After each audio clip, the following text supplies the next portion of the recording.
উলুহু আ'লাম। এই বিষয়টি আল্লাহ এবং তার নবী ভালো জানেন। সুম্মা ক্বালা রাসূলুল্লাহ সাল্লাল্লাহু আলাইহি ওয়াসাল্লাম আবুল মুনযির আইয়ু আয়াতিন মা'কা মিন কিতাবিল্লাহি আ'যাম। ও আবুল মুনযির উবাই ইবনে কাব, তোমার কাছে আল্লাহর কোরআনের সবচেয়ে মহামর্যাদাপূর্ণ আয়াত কোনটি?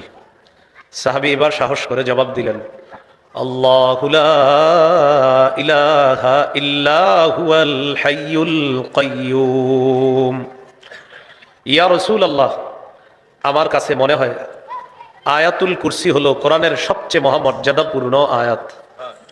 ফাদরাবা রাসূলুল্লাহ সাল্লাল্লাহু আলাইহি ওয়াসাল্লাম ফি সাদরি ফাকালা লিয়াহনি লাকা আবুল মুনযির আল ইলমু।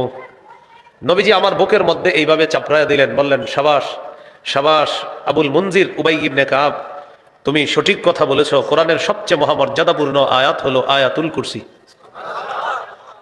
সুম্মা ক্বালা রাসূলুল্লাহ সাল্লাল্লাহু আলাইহি ওয়াসাল্লাম লিয়াহনি লাকা আবুল মুনযির আল ইলম।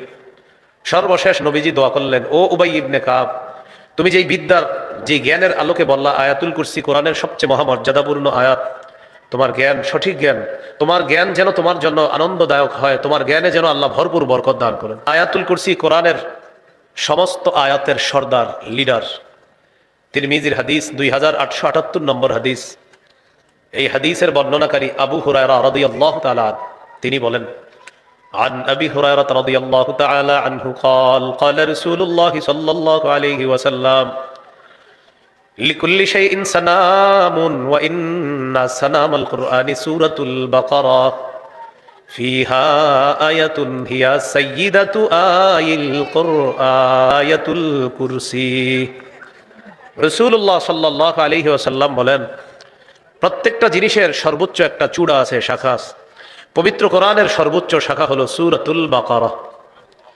সূরা বাকারায় একটি আয়াত আছে, এই আয়াত হলো কোরআনের সমস্ত আয়াতের লিডার, সর্দার, নেতা।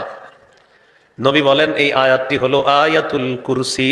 আয়াতুল কুরসি কোরআনের সব আয়াতের সর্দার। হাদিসের একটা কিতাব আছে নাম মাজমাউজ জাওয়ায়েদ। এই কিতাবের 6 নম্বর খণ্ড 324 নম্বর পৃষ্ঠা।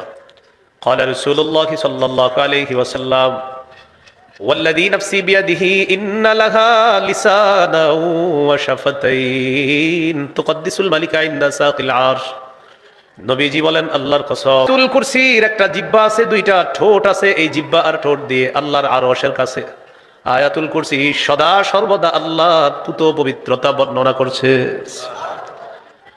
প্রত্যেক ফরজ নামাজের পর সবাই আয়াতুল কুরসি পড়বো, বলেন ইনশাআল্লাহ। আজকে আসার পরে যারা যারা পড়েন নাই পড়ে নেবেন ইনশাআল্লাহ। বুলুগুল মারাম হাদিসের কিতাব 97 নম্বর হাদিস। قال رسول الله صلى الله عليه وسلم من قرأ آية الكرسي دبر كل صلاة مكتوبة لم يمنعه من دخول الجنة إلا الموت।